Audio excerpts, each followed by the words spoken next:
On a rainy day, in the depths of a forest behind towering mountains, stood a desolate martial academy, long abandoned and shrouded in an eerie silence. The relentless downpour painted the scene in shades of gray as a group of men trudged steadily towards the academy, their boots sinking into the wet earth with every step. Among them was a man of stature, clearly a leader, whose commanding presence was emphasized by his deliberate pace and air of authority. As the group neared the entrance of the decrepit structure, the leader's voice rang out, firm and loud, asking if anyone remained within the walls of the academy that had long been shut down. With cautious determination, the group stepped inside, their footsteps echoing faintly against the hollow interiors of the forsaken building. To their collective surprise, standing in the midst of the entrance hall was a young boy. He appeared to be no older than 10, yet there was an inexplicable air of calm surrounding him, as though the solitude of the abandoned academy was his natural state. The sight of the boy caught the leader off guard, and for a fleeting moment, he stood frozen, pondering how someone so young could possibly be living alone in such a place. The thought struck him that this child might be more than he seemed, perhaps a remnant of the academy's storied past.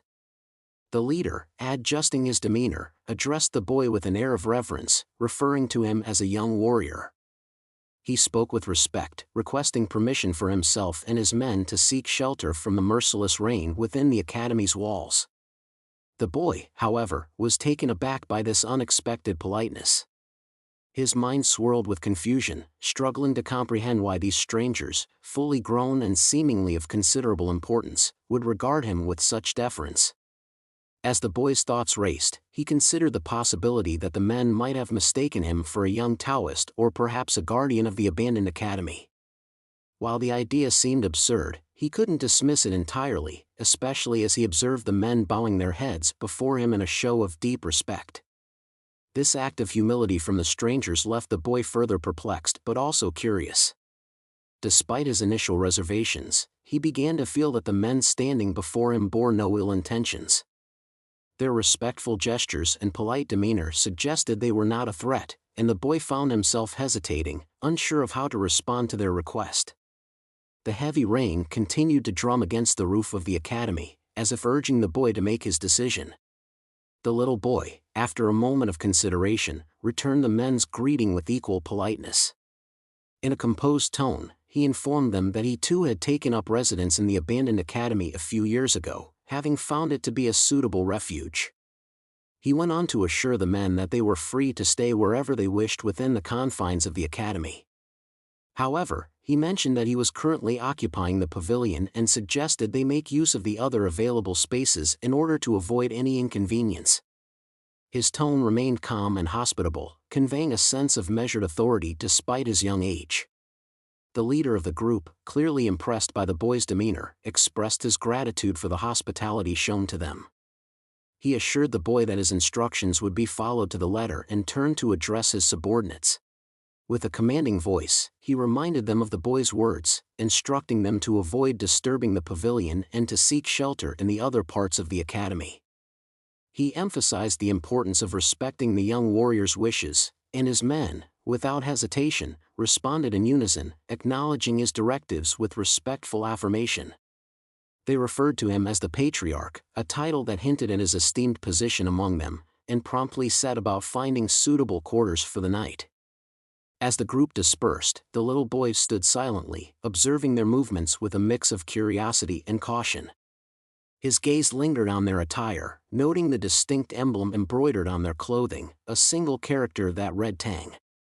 The symbol seemed to signify a shared affiliation, and the boy began to wonder if these men all belonged to the same clan.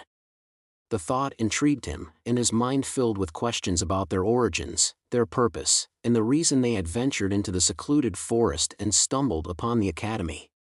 Despite his growing curiosity, the boy reminded himself that he had more pressing matters to attend to. Pushing his thoughts about the men aside for the moment, he turned away and quietly resumed whatever task he had been occupied with before their unexpected arrival. The rhythmic sound of rain continued to echo through the empty halls of the academy, blending seamlessly with the faint murmurs of the visitors as they settled into their chosen shelters, while the boy's mind remained partially preoccupied with the mystery of their arrival. Moments later, the little boy returned to his pavilion, and his expression had undergone a complete transformation. The serious and composed demeanor he had shown earlier was now replaced with one of unbridled joy, his face lighting up with a cheerful and childlike energy. Excitement sparkled in his eyes as he began speaking to himself about how much he was looking forward to this particular moment. He declared, in a voice full of anticipation, that it was time to prepare dinner for the kids, and the mere thought of it filled him with happiness. He started hopping around the pavilion, his joy almost palpable, as he made his way towards the area where he kept the food. Each step was light and playful, as though his excitement couldn't be contained. As he approached one of the covered pots, he spoke aloud about how eager he was for this moment. Carefully lifting the lid of the pot, his eyes widened as he looked inside. The pot was filled with a lively collection of crickets, their tiny legs moving in restless motion. Tears welled up in the boy's eyes as he gazed at the pot, overwhelmed by the thought of how important this task was to him. Picking up the pot with gentle hands, he told himself that he was almost late and that those who depended on him must be starving by now. He imagined them waiting patiently, knowing their meal would soon arrive, and the thought spurred him into action. Placing the pot down, he moved to open another container nearby. This pot, too, had been carefully sealed, and as he lifted the lid, a tarantula was revealed inside. The creature was no ordinary spider but a magnificent black earth tiger, a tarantula species native to Hainan, China. Its body was large, growing up to 20 centimeters, and its unique striped pattern bore a striking resemblance to a black tiger, giving the spider an air of both beauty and intimidation. The boy, however, regarded the creature with nothing but fondness. Smiling warmly, he picked up a cricket with his chopsticks and gently placed it near the tarantula, who began to feed. He affectionately referred to the tarantula as Black, its nickname, and watched with delight as it ate. The sight filled him with a sense of peace and purpose. As he continued feeding his beloved pet, he spoke softly to himself, reflecting on how much the presence of his companions had meant to him. He thought about the lonely days spent in the desolate academy and realized that without the animals he was raising, he might not have been able to endure his solitude. The thought brought a tender smile to his face, and he resolved to care for his companions as lovingly as they had unknowingly cared for him. As the tarantula began devouring the cricket, its movements were swift and almost predatory, displaying a viciousness that was both mesmerizing and unsettling. The little boy, observing this spectacle, couldn't help but give a menacing smile, his expression revealing an unsettling satisfaction at the sight. He thought to himself how pleased he was with the reaction the tarantula was giving, marveling at its primal instincts. The boy reflected on how much the tarantula had grown, recalling how it had once been no larger than a fingernail when he first acquired it. Now, after shedding its shell twice, it had matured into an imposing creature, its size and strength a testament to its evolution. Pride filled the boy as he admitted to himself how delighted he was with the results of his care and dedication. Shifting his gaze away from the tarantula, the boy turned his attention to another corner of the room. He decided that now that Black had been fed, it was time to tend to his next pet. With purposeful steps, he approached one of the drawers nestled against the wall. Opening it carefully, he revealed a gecko resting inside. This was no ordinary gecko but a bewangling cave gecko, a species known for its unique appearance and native to the region. Its body was adorned with striking stripes that ran along its tail and torso, giving it a distinctive and elegant look. Reaching for the pot of crickets once again, the boy selected another cricket with his chopsticks, his expression growing even more intense as he prepared to feed the gecko. There was something almost manic about the way his eyes glimmered with excitement, and his broad grin gave him an unsettling aura. In that moment, his demeanor bordered on something obsessive, almost as if he were a fanatic savoring every second of this ritual. He thought to himself how adorable the gecko looked, marveling at its unique characteristics. The striped patterns on its body fascinated him, and he silently celebrated the fact that this beautiful creature was now under his care. As he fed the gecko, the boy began reminiscing about his past. He thought about how, in his previous life, he had been unable to afford such exotic pets, his financial constraints a constant barrier to his desires. Now, however, his circumstances had changed dramatically. He felt a deep sense of gratitude for his current situation, knowing that if he ventured outside, he could find and collect more of these creatures with ease. The thought brought him immense joy, and he smiled widely as he reflected on how far he had come. Happily feeding the gecko, he spoke to it in a tone filled with affection and satisfaction, admitting to himself that these moments were what he truly lived for. Watching his pets thrive under his care gave him a sense of fulfillment that nothing else could replicate.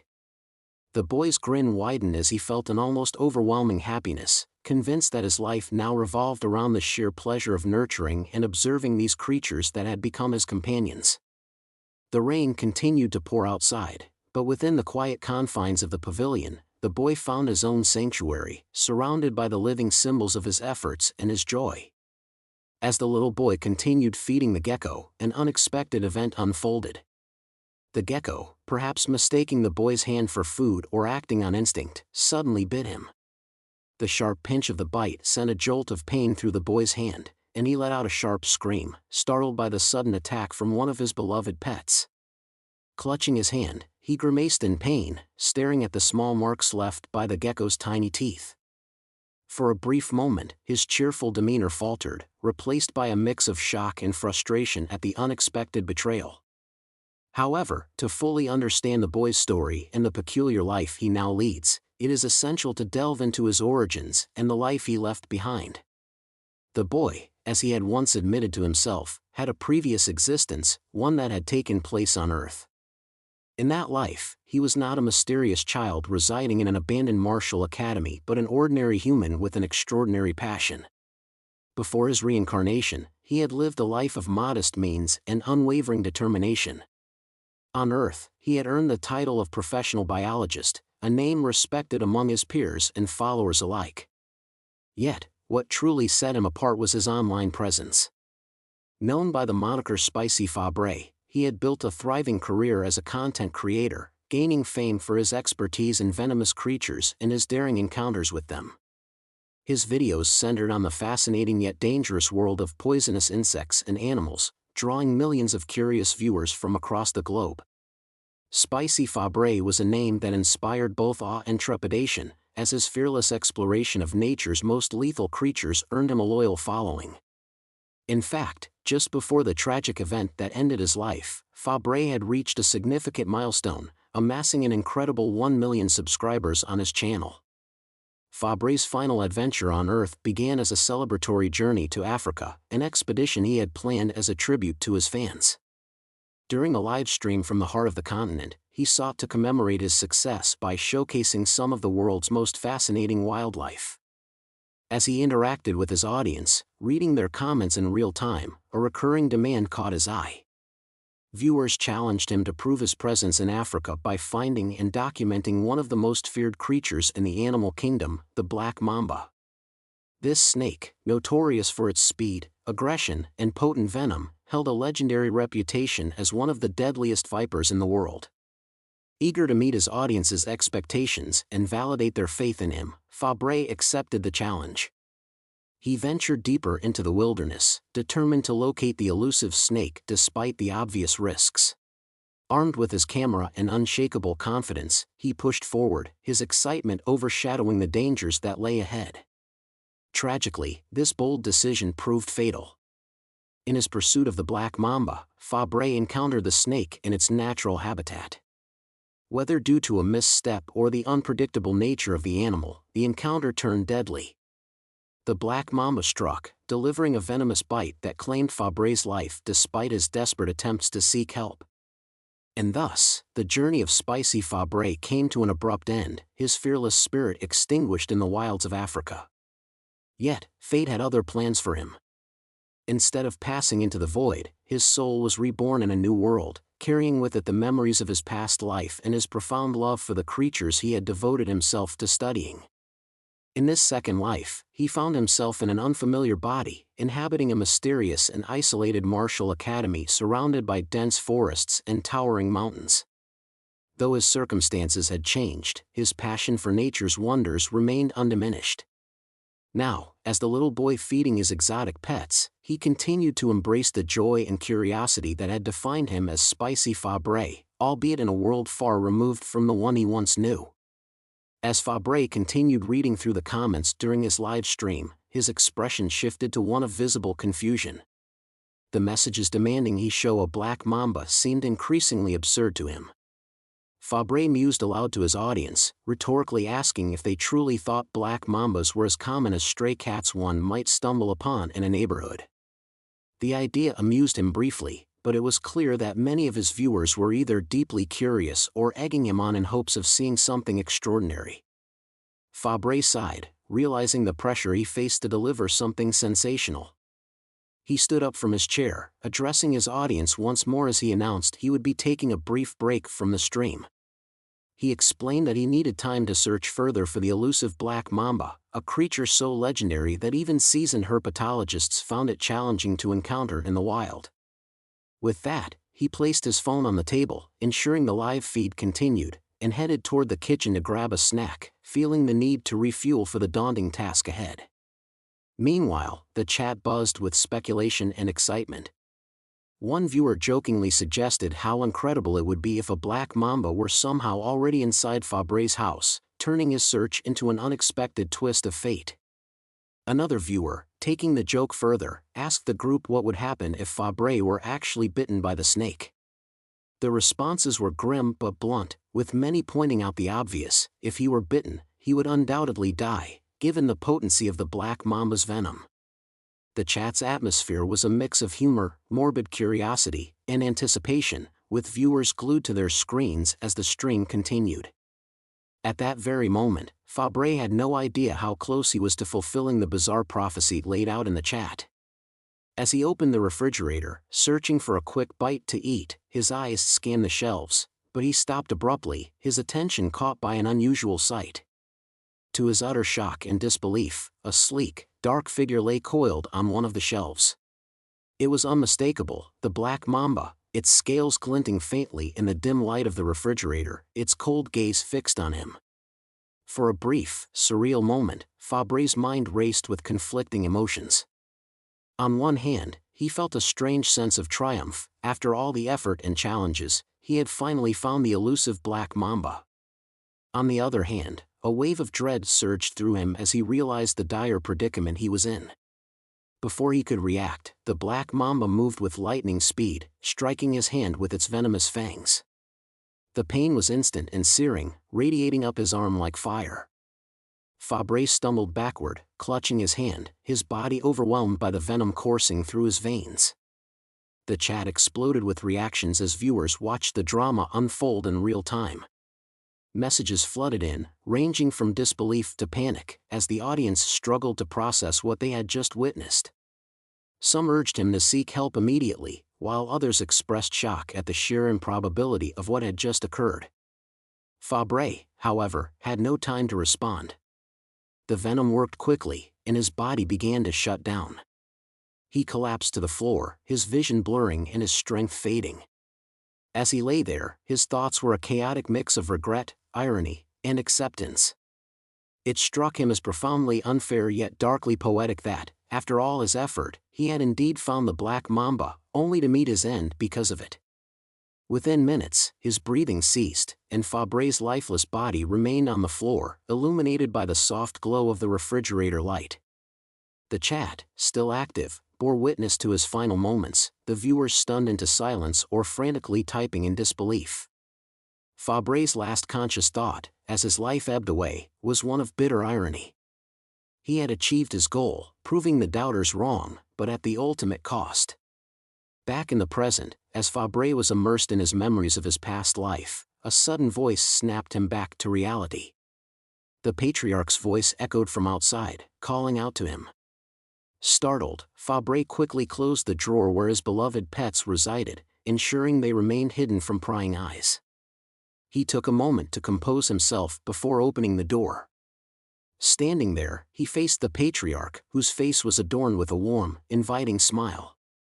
The man's demeanor exuded a sense of gratitude and camaraderie, putting Fabre slightly at ease. The patriarch expressed his thanks to Fabre for offering him and his men shelter from the relentless rainstorm. With genuine sincerity, he invited Fabre to join them for dinner, explaining that they had caught a deer and were preparing a meal. He added that it would be a pleasure to share the food with Fabre and his presence would be most welcome. At the mention of meat, Fabre's expression lit up with unrestrained joy. For years, his meals had consisted solely of whatever he could scavenge, primarily snakes and lizards. While he had managed to survive on this diet, it left him with a deep sense of regret. Fabre loved reptiles and insects, cherishing them as living beings, not as sustenance. Yet survival had forced him to set aside his sentiments, and the thought of eating a hearty, properly cooked meal filled him with an indescribable happiness. With a bright, eager expression, Fabre nodded at the patriarch, expressing how grateful he was for the kind offer. The patriarch's smile grew wider at Fabre's enthusiastic response, and he gestured for Fabre to follow him. The group made their way to a nearby clearing, where a lively campfire had been lit, its flames crackling and casting a warm, golden glow over the surroundings. Around the fire, the men busily tended to the meal. The deer meat, skewered on makeshift spits, was roasting over the open flames, its juices sizzling as the fat dripped into the fire below. The aroma was intoxicating, a rich, savory scent that filled the air and awakened a deep hunger in Fabre. His eyes widened in awe at the sight of the perfectly browned meat, glistening as it cooked, and his mouth began to water uncontrollably. It had been far too long since he had experienced such a tantalizing and flavorful meal, and the anticipation stirred an excitement within him that he had almost forgotten. The patriarch and his men worked with practiced efficiency, seasoning and turning the meat to ensure it was cooked to perfection. Fabre couldn't help but feel entranced by the scene. The warm firelight danced across their faces, creating an atmosphere of camaraderie and comfort that felt foreign but welcoming to him. As the rich, smoky scent of the deer meat enveloped him, Fabre found himself lost in the moment, his hunger and excitement overtaking all other thoughts. This simple gesture of sharing a meal held more meaning for Fabre than anyone present could have realized. The patriarch, noticing the way Fabre's mouth was watering and his gaze was fixed longingly on the roasting meat, chuckled softly. He decided to interrupt Fabre's entranced state and gently informed him that the meat would still take some time to cook. In the meantime, he suggested they use the opportunity to have a conversation, asking if Fabre would be willing to answer a few questions. Embarrassed by the realization that he had been openly staring at the food for too long, Fabre quickly snapped out of his trance. He made an effort to compose himself, shifting his focus away from the tantalizing aroma of the deer meat, and told the patriarch that he was free to ask whatever he wanted. The patriarch began by asking Fabre if he lived alone in the expansive Hainan mountain range and, if so, how old he was. Fabre hesitated for a moment, carefully considering how to respond. He then explained that he might be 14 or 15 years old but admitted he was not entirely certain of his exact age. The patriarch's expression shifted to one of confusion, clearly puzzled by Fabre's inability to state his own age. Observing this reaction, Fabre quickly realized he needed to offer an explanation that would sound plausible.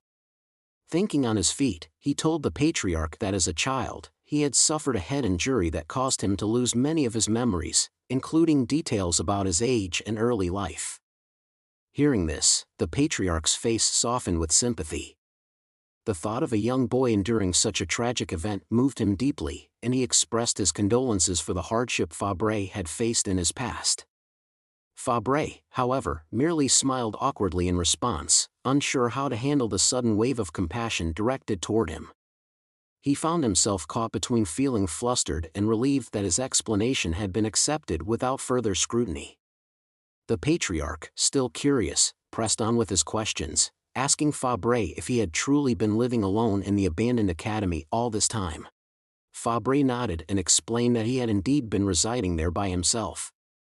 He added that, lacking any notable talents or means of support, he had resorted to catching snakes in the nearby forests and mountains. Selling their skins had become his primary source of livelihood, enabling him to scrape by and survive in the remote wilderness. As Fabre spoke, his tone was steady, but a hint of melancholy lingered beneath his words. The patriarch listened intently, his expression reflecting both admiration and sorrow. It was clear to him that the boy had endured a great deal to sustain himself in such a harsh environment. Despite this, Fabre maintained a calm and composed demeanor, though internally, he couldn't help but feel a mixture of relief and unease. He hoped his answers were convincing enough to keep further questions at bay while silently willing the deer meat to finish cooking so he could move on from the awkward situation. The patriarch, after hearing Fabre's explanation, shook his head slightly and told him that living off the dangerous task of catching snakes to make a living was a risky way of life. He expressed concern over the hazards Fabre faced daily. Fabre, however, responded calmly, saying that he had grown used to this way of life, and for him, it was manageable. His tone was nonchalant, as though the peril of handling snakes was as ordinary as any other chore. Just as their conversation lingered, one of the patriarch's men approached them. This man, who was revealed to be the patriarch's father, carried a portion of freshly cooked deer meat in his hands. He informed them that the meat was ready and suggested that Fabre, as their guest, should eat first. Fabre's eyes lit up with excitement, and his face practically beamed with joy at the sight of the steaming meat.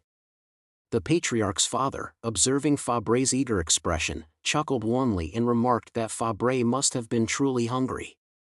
Fabre took the offered meat with both hands, expressing his gratitude to the patriarch's father for his generosity. He added that it had been an incredibly long time since he had eaten real meat, and the thought of tasting it again filled him with a deep sense of anticipation. Without hesitation, Fabre sank his teeth into the tender meat, savoring every juicy bite. A wave of sheer delight spread across his face as he chewed, and his thoughts overflowed with happiness. This, Fabre thought to himself, was what true bliss felt like. The patriarch and his father exchanged smiles, visibly pleased to see the boy enjoying the food so much. It was clear that Fabre's joy was infectious, lightening the mood around the campfire. For a brief moment, the warmth of camaraderie seemed to envelop them, and the harsh wilderness felt just a little less lonely. As Fabre continued to eat, the patriarch broke the momentary silence, his tone shifting to a more serious one. He asked Fabre if he could spare a moment to listen while he continued eating. Fabre nodded, signaling his willingness to hear whatever the patriarch wanted to say. The patriarch's expression changed, becoming more focused and intense. He explained that he and his men were searching for something important, something that had brought them to the remote mountain range. He then asked Fabre if, during his time living in the wilderness, he had noticed anything unusual or encountered anything strange. His words carried a weight that made it clear this was no ordinary inquiry, and the patriarch's eyes seemed to study Fabre closely as he awaited a response. Fabre, upon hearing the patriarch's question, found himself growing curious about the so-called strange thing they were referring to. He tried to piece together clues in his mind but came up empty. Meanwhile, the patriarch hesitated, clearly conflicted about whether to share more details with Fabre. He seemed to weigh the risks of revealing their purpose in these mountains, his expression betraying an internal debate. Sensing his son's indecision, the patriarch's father interjected with a calm but firm tone. He reminded the patriarch that they owed Fabre a small favor for offering them shelter and warmth during the storm. He reasoned that it would be fair to tell Fabre what they were searching for, especially since Fabre appeared to have no knowledge of it. The elder added that Fabre's isolated lifestyle further ensured that whatever they shared would remain a secret. With this reassurance, the patriarch finally relented and nodded in agreement. After taking a deep breath, the patriarch looked at Fabre and explained that their purpose in the mountain range was to find a rare and dangerous creature, a centipede unlike any other. He described it as having a distinctive blue spot on its body, something that made it easily recognizable. Fabre listened intently, his eyebrows raising in surprise at the mention of such an unusual creature. He had never heard of or imagined a centipede with such a unique feature, and his curiosity was instantly piqued. The patriarch continued, adding that the creature was called the blue spot centipede, a name derived from its striking appearance. He also mentioned that the centipede wasn't just unique in its appearance but was also extraordinarily large. This detail made Fabre even more intrigued. Unable to contain his curiosity, Fabre asked the patriarch just how big this centipede was, expecting perhaps an exaggerated story. The patriarch's response, however, left Fabre stunned. he explained that a fully grown blue spot centipede was enormous, easily capable of swallowing a person of Fabre's size whole. The gravity of that statement made Fabre pause, his mind struggling to comprehend such a monstrous creature. The idea of a centipede large enough to devour a human seemed like something out of a fantastical nightmare. Fabre's astonishment only grew as he reflected on what he had just heard. Up until this moment, he had believed he had simply reincarnated into a world that mirrored Earth from centuries ago. Yet, the existence of such a massive and otherworldly creature shattered that assumption. Doubts began to creep into his mind, and Fabre wondered if this world wasn't Earth at all but an entirely different planet. This revelation left him with a mixture of awe and apprehension, as he realized just how much more there was to learn about his strange new reality. The patriarch, noticing the look of concern on Fabre's face, quickly apologized, realizing that his earlier words might have frightened the young boy. However, the patriarch's father, ever the calm presence, intervened with a reassuring smile and told Fabre not to worry. He explained that they had come to these mountains specifically to capture the blue spot centipede, and there was no danger in what they were doing. Fabre, still processing the information, asked them with genuine curiosity if they were planning to raise the centipede once they captured it. To his surprise, both the patriarch and his father laughed at Fabre's question. The patriarch's father chuckled heartily and remarked that the idea of raising such a dangerous creature was indeed an interesting one, but it was far from their intention. They both found humor in the idea, calling it funny and light-hearted, which helped to ease the tension that had built up in the conversation. Fabre, despite feeling a bit embarrassed, smiled sheepishly at their response. After a moment, the patriarch's father cleared up the misunderstanding, explaining that they weren't planning to raise the centipede for any domestic purpose. Instead, he explained that the centipede was sought for a far more serious reason. They needed it not for companionship or exotic display, but for its medicinal properties. Fabre's eyes widened in surprise. He had never heard of a centipede being used as medicine, and the idea seemed outlandish to him. He had originally assumed that the patriarch and his father were traders, but now, with this new information, Fabre wondered if they might be involved in something even more mysterious, like dealing in rare and potent substances. Intrigued yet skeptical, Fabre couldn't help but ask how exactly they intended to use such a dangerous creature for medicinal purposes. The patriarch's father, his face now turning serious, answered Fabre with a solemn tone. He explained that his granddaughter was gravely ill, suffering from a disease that no regular treatment had been able to cure. The only hope for her recovery, he told Fabre, lay in the inner core of the blue spot centipede. This rare part of the creature was said to contain powerful properties that could heal her. Fabre, though still trying to grasp the gravity of the situation, realized that their quest for the centipede was not driven by mere curiosity or greed but by a desperate need to save someone's life. The gravity of the patriarch's words hung in the air, and Fabre could feel the weight of their mission pressing down on him. Fabre, in that moment, couldn't help but reflect on the patriarch's father's unwavering determination. It was clear to him that the old man was willing to go to any lengths, even resorting to extreme measures, in order to save his granddaughter from the brink of death. Fabre felt a deep sense of sympathy for the patriarch's plight, understanding the lengths a parent would go to for their child's survival. Still, he couldn't shake the feeling that using centipedes as medicine was a strange and unorthodox approach. However, as he thought further about the lengths parents would go for their children, Fabre's skepticism faded, replaced by a quiet understanding that sometimes desperate circumstances called for desperate measures. Although the idea of killing a creature for medicine unsettled him, Fabre reminded himself that the people here had shown him kindness. They had offered him meat, which had been a rare treat for him, and in return, he felt an obligation to help them, despite his reservations. He decided that he couldn't turn his back on their request, especially since they had welcomed him so generously. After all, what was the harm in offering them a bit of guidance in their search, even if it meant helping them find a creature he wasn't entirely comfortable with? Fabre then spoke up, breaking the silence with a carefully chosen set of words. Before he could finish, however, the patriarch suddenly cut him off, his eyes searching Fabre's face with intensity. he asked if Fabre had seen the blue spot centipede, his tone filled with hope. Fabre paused for a moment, considering how to answer. He didn't want to disappoint the patriarch, but the truth was that he hadn't seen the elusive centipede himself.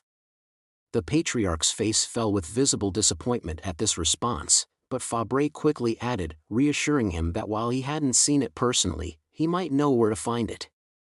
As he spoke, Fabre couldn't suppress a menacing smile, a glint of confidence shining in his eyes. In his mind, Fabre knew that even though he had perished from a snakebite in his previous life, he was more knowledgeable than most when it came to poisonous creatures. In fact, he was practically a walking encyclopedia of dangerous animals. During his previous life as a biologist, he had read through countless species profiles, memorizing detailed accounts of approximately 8.7 million species, and among these, around 20,000 were known to be poisonous.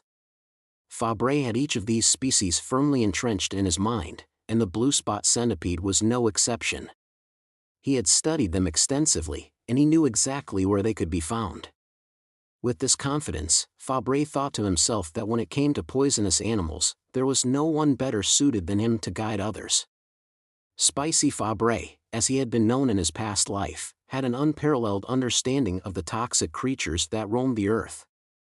He now carried this vast knowledge with him into his new life, and he was ready to use it to help these people, no matter how dangerous the task might be. The thought of being able to offer this knowledge to the patriarch and his men filled Fabre with a sense of purpose, and he was ready to act on it, knowing that this was the moment when his past expertise could truly make a difference. Fabre, in that moment, delved deeply into the vast reservoir of knowledge stored within his mind, sifting through every piece of information he had accumulated over the years. After a period of intense contemplation, during which he meticulously examined each relevant detail, he finally arrived at the answer he had been seeking. With a sense of clarity, Fabre turned to the two figures standing beside him and calmly informed them that he might have a clue about the location of the elusive giant centipede. The patriarch and his father, upon hearing this unexpected revelation, were visibly taken aback and could not hide their astonishment at Fabre's assertion. The patriarch's father, intrigued and eager to understand more, posed a direct question to Fabre, asking where exactly they might find the creature. Fabre, upon hearing the question, did not rush to answer but instead took a moment to think carefully. In his characteristic manner, he considered all angles before speaking. Finally, he addressed the two men and asked them to recount the areas they had previously searched and explored before arriving at the academy. He also requested that they specify the times during which their searches had taken place. The patriarch and his father, somewhat perplexed by the nature of Fabre's inquiry, exchanged a glance, unsure of the purpose behind such a question. The patriarch, however, chose to respond and explain that they had focused their search efforts on the northern and eastern regions during the daytime. Additionally, he mentioned that a significant portion of their attention had been directed toward the riverside in the north. Fabre listened intently, his expression thoughtful as the pieces of the puzzle began to fall into place in his mind. It was then that understanding dawned on him, and he realized why their attempts to locate the giant centipede had proven fruitless. With this newfound insight, he spoke again, addressing the patriarch and his father with quiet confidence. He explained that, based on the information they had just shared, it was only natural that their efforts had yielded no results. This response only deepened the curiosity of the patriarch and his father, who immediately pressed Fabre for further clarification. They wanted to know the reasoning behind his conclusion and why he believed their approach had been flawed. Fabre, recognizing the weight of their questions, prepared to elaborate further, confident that his observations would provide the clarity they sought. Fabre, after carefully considering their questions, agreed to share the reasoning behind his conclusion. He began by explaining that centipedes belonged to the Arthropoda phylum and specifically to the Calopoda class, which meant that they were creatures with a diverse range of habitats and behaviors. Adding to this, he pointed out that centipedes were cold-blooded animals, requiring specific environments to regulate their body temperature and maintain proper levels of humidity. He continued by highlighting a fascinating aspect of their physiology. Unlike many other insects that possessed a durable, waterproof layer on their exoskeleton, centipedes had relatively weak waterproofing. Their exoskeletons were also dotted with tiny pores, which made them highly sensitive to moisture levels in their surroundings. As a result of this unique characteristic, centipedes needed environments with high humidity but actively avoided overly wet places.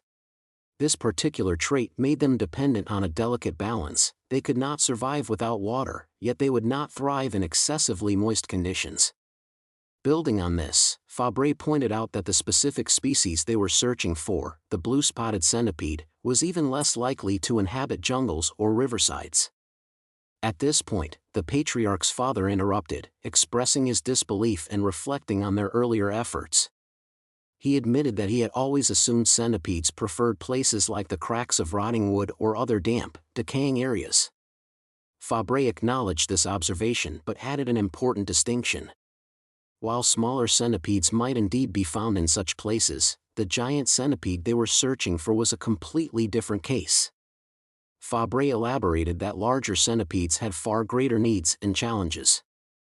They required not only a suitable microclimate but also a safe environment where they could remain hidden from predators. He explained further that large centipedes would find it difficult to stay in areas like dense jungles or the rocks by the riverbanks. These environments might provide humidity but lack the concealment needed by a creature of their size. If such a massive centipede were to remain in these locations, it would struggle to hide effectively, making it vulnerable. As Fabre laid out his reasoning, the patriarch and his father listened closely, the realization gradually dawning on them. They began to understand why their previous efforts had been in vain. Their earlier assumptions about the centipede's habits had led them to search in entirely unsuitable locations. Fabre's detailed explanation clarified not only the errors in their approach but also the logic behind his deductions. Finally, with this newfound understanding, the patriarch and his father saw the flaw in their methods and began to appreciate Fabre's insight into the creature they sought. The patriarch, clearly unsettled by the situation, finally spoke, voicing the concern that lingered in his mind. He asked how they could possibly locate the elusive blue-spotted centipede if their current search methods were ineffective.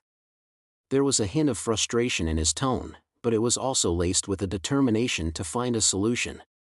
He added that if they succeeded in finding the centipede in the area Fabre had suggested, they would reward him generously for his invaluable assistance. Fabre, upon hearing this, responded with a calm and knowing smile. It was evident that he had confidence in his deductions. Without hesitation, he raised his hand and pointed toward the western horizon. He stated that their best chance of finding the blue-spotted centipede would be in that direction. Fabre explained that the Rocky Mountains to the west were an ideal habitat for such a creature. He further elaborated that centipedes, being cold-blooded, often sought shelter under warm rocks during the daytime to regulate their body temperature. As nocturnal creatures, they were most active during the night, leaving their hiding spots to roam and hunt. With Fabre's guidance, the patriarch, his father, and the rest of the search party set off toward the west, making their way to the rocky terrain he had described. The journey was not an easy one, as the rugged landscape made progress slow and arduous, but they pressed on, spurred by the hope that Fabre's insights would lead them to success. Eventually, they arrived at the Rocky Mountains, their surroundings dominated by jagged stone formations and crevices that seemed to stretch endlessly. The search party began combing through the area, examining the terrain for any signs of the massive centipede. The patriarch, standing atop an elevated ridge, scanned the surrounding landscape from his vantage point, his eyes searching for anything that might reveal the creature's hiding place. As he stood there, deep in thought, he couldn't help but question whether they were on the right track. The landscape was vast, and the possibility of the centipede eluding them lingered in his mind. At that moment, one of his men approached him and voiced a concern that had been quietly growing among the group. The man questioned whether Fabre's suggestion might have been mistaken, suggesting that their continued failure to locate the centipede could mean they were searching in the wrong place. The patriarch, hearing these doubts, began to wonder himself if Fabre's deductions had been flawed. The weight of uncertainty hung heavy over him, but he quickly pushed the thought aside, unwilling to make hasty judgments just yet. Deciding that it was best to regroup and reconsider their approach, the patriarch finally addressed the group. He instructed them to halt the search for the day and prepare to resume their efforts at first light. Recognizing the need for coordination and unity among the team, he ordered that a signal arrow be fired to summon the other search parties scattered across the area. Once everyone was gathered, they would devise a more comprehensive plan to continue the search the following day. As the signal arrow arced through the sky, leaving a faint trail of smoke in its wake, the patriarch stood silently, his gaze fixed on the horizon. Though uncertainty lingered, there was still a faint glimmer of hope that Fabre's insights might lead them to the elusive centipede. With renewed determination, he resolved to see the search through to the end, no matter how challenging it might prove to be. The men, upon hearing the patriarch's instructions, quickly moved to obey. Without hesitation, they prepared and launched the signal arrow into the evening sky, its bright flare lighting the dim surroundings briefly before trailing off in a plume of smoke. This was the agreed-upon sign to alert the rest of the search teams scattered across the area that the day's efforts had come to an end and that they were to reconvene at the designated meeting spot. As the minutes passed, the men gathered around a modest campfire they had built to ward off the chill of the approaching night. Seated in a loose circle, the group exchanged quiet murmurs about the events of the day. One of the men broke the silence, leaning back wearily and letting out a heavy sigh. He admitted to the others that the day's work had left him utterly exhausted and added that he truly hoped Fabre's predictions about the centipede's location would prove accurate. His voice carried a mixture of fatigue and faint hope, reflecting the sentiments of many in the group. Another man spoke up, echoing the first one's sentiments but with a slightly different tone. He questioned why, despite their persistent and thorough efforts, they had failed to find any trace of the creature. Yet, he added that Fabre seemed to be a perceptive and intelligent young man, and for that reason, he still believed the information Fabre had provided was correct. The patriarch, however, remained apart from the conversation. He sat slightly away from the fire, his face partially obscured by shadows, deep in his own thoughts. Though outwardly composed, his mind was consumed with concerns far heavier than those voiced by his men. In the flickering light of the fire, the image of his daughter, Waun, emerged vividly in his mind. She was the pride of the Tang family, a young woman whose exceptional talent had earned her a place in history as the most gifted individual the family had ever produced. Yet, as the patriarch thought of her now, his heart grew heavy with grief and worry. He reflected bitterly on the cruel twist of fate that had led to her current misfortune. In the stillness of his thoughts, he wondered if the heavens had truly abandoned his daughter, leaving her without the divine favor she so rightly deserved. The weight of this possibility gnawed at him, making the day's failure feel all the more burdensome. As the men continued their quiet conversation around the fire, one of them abruptly turned toward the patriarch and announced the arrival of the Grand Patriarch, who was none other than the patriarch's own father. At the mention of his father's return, the patriarch immediately rose to his feet, his expression shifting from contemplation to attention. Turning toward the source of the announcement, he quickly inquired to confirm whether his father had indeed returned. Moments later, the Grand Patriarch appeared, his presence commanding respect as he approached the campfire. The Grand Patriarch, addressing his son directly, asked whether they had managed to find the giant centipede. There was a hint of expectation in his tone, but also a measure of weariness, as if he already anticipated the answer. The patriarch, standing straight and composed, replied to his father with regret in his voice. He admitted that despite their best efforts, they had failed once again to locate the creature. The disappointment in his words was palpable, and though he did his best to maintain his composure, the burden of another unsuccessful day weighed heavily on him. The patriarch, feeling the weight of the situation, turned to his father and asked if he too had encountered the same difficulties during his search. His father, with a heavy sigh, confirmed that their luck had been no better and that despite their best efforts, they too had failed to find any trace of the giant centipede. The shared disappointment between father and son hung heavily in the air, a silent acknowledgement of the mounting urgency of their task. Breaking the silence, the patriarch's father addressed his son with a grave tone, revealing a troubling truth. He informed the patriarch that, based on the current state of Waun's condition, she would likely only be able to endure for another 3 months at most. However, he confessed that he wasn't confident they could locate the centipede within the next 10 days, the critical period during which her chances of recovery were highest. The patriarch's heart sank at this revelation, but he quickly resolved to press forward. After a moment of consideration, he suggested to his father that perhaps they should shift their search efforts to the southern region the following day, as their efforts so far had yielded no results. His father, after a brief pause, nodded in agreement. He acknowledged his son's suggestion and reiterated the troubling fact that, despite all their searching, they had found no signs or clues pointing to the centipede's presence.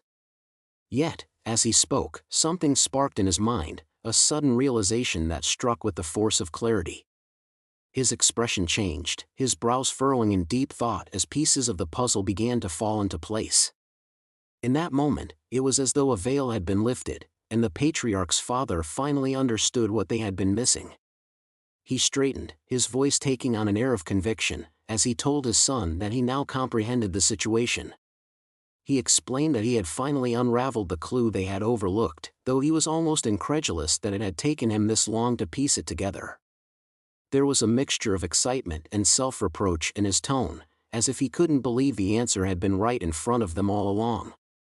Turning to his son, the patriarch's father declared that this very area they were in was indeed the correct place where the centipede was likely to be found.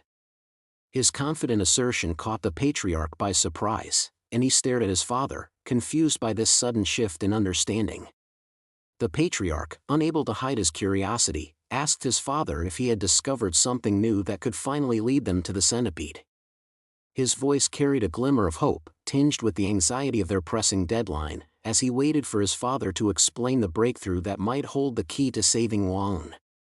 The patriarch's father, with a determined yet calm demeanor, told his son that his observation was precisely correct, that they had not sensed any trace or presence of the centipede. However, he added that this absence itself was the critical clue they needed to locate the creature. The patriarch, still grappling with confusion, furrowed his brows as he tried to comprehend his father's words. Sensing his son's puzzlement, the father smiled knowingly and explained further. He said that it was precisely because there were no traces, no signs of activity, that he was now certain the centipede was in this very area. The patriarch's father then posed a question to his son, asking him to reflect on their efforts over the past 3 days. Had they come across even a single trace of the centipede while scouring the Rocky Mountains? The patriarch thought back and replied with certainty that they had found absolutely nothing, not an animal dropping, not a scratch on the rocks, not even the territorial markings that were typical of creatures inhabiting such rugged terrain. As the patriarch uttered these words, a realization dawned on him. It was like a sudden spark of clarity in his mind, illuminating what they had missed all along. He turned to his father and asked if his suspicions were correct, his voice tinged with both astonishment and urgency. The patriarch's father nodded, his expression affirming his son's realization. With conviction, he spoke aloud the thought that had become clear to them both. He pointed out that it made no sense for a range as vast and rugged as these mountains to show no signs of animal life. Such a complete absence of traces was unnatural, and there could only be one explanation. The creatures that should have roamed these mountains had either fled the area in fear or had been consumed, falling prey to the very centipede they sought.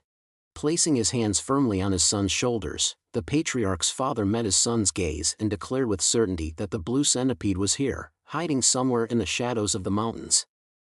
He added that this discovery was a pivotal breakthrough, a step that brought them closer to saving Waun from the clutches of death.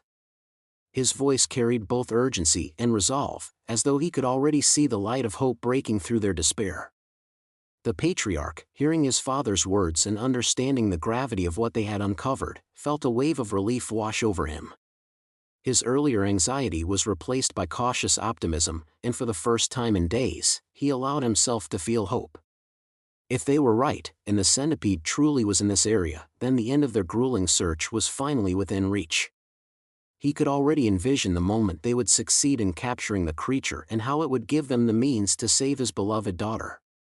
Gratitude and determination filled his heart as he resolved to see this mission through, knowing that every step they took now was a step closer to saving Waun's life.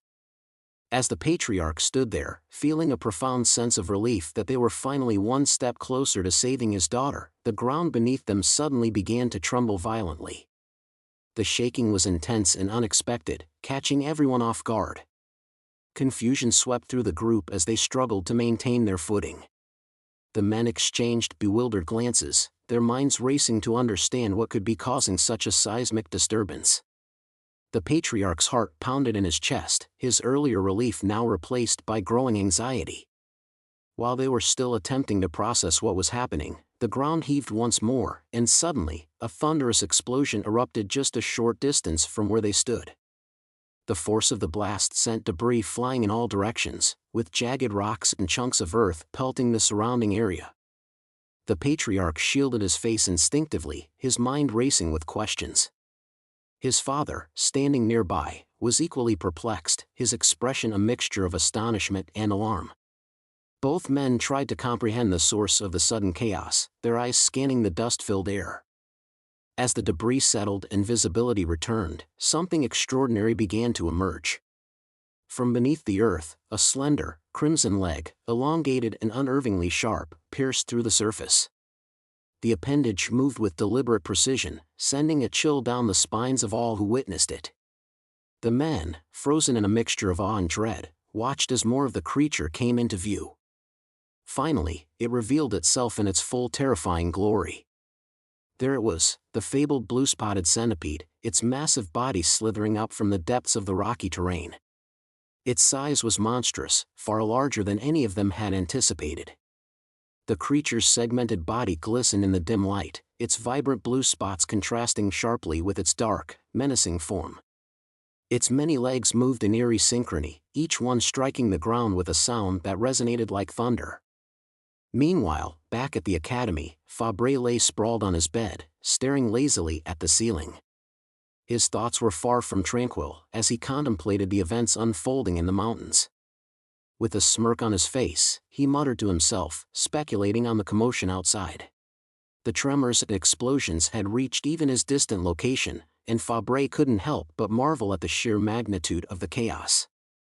He chuckled softly, remarking on how noisy things had become and wondering aloud just how enormous the blue-spotted centipede could be to cause such a disturbance. Fabre's mind raced with excitement as he imagined the scene. He had instructed the search party to focus on the western mountains, but he never anticipated they would create such an uproar. In his mind's eye, he pictured the men turning the entire mountain range upside down in their fervent search. The thought of their frantic efforts only amused him further, and a playful grin spread across his face. Leaning back on his pillow, Fabre allowed his imagination to wander. He mused about the possibility of the centipede being so massive that it could swallow him whole. The mere idea sent a thrill through him, and his grin widened. He whispered to himself about how much he wished he could see the creature in person, his heart pounding with excitement at the thought.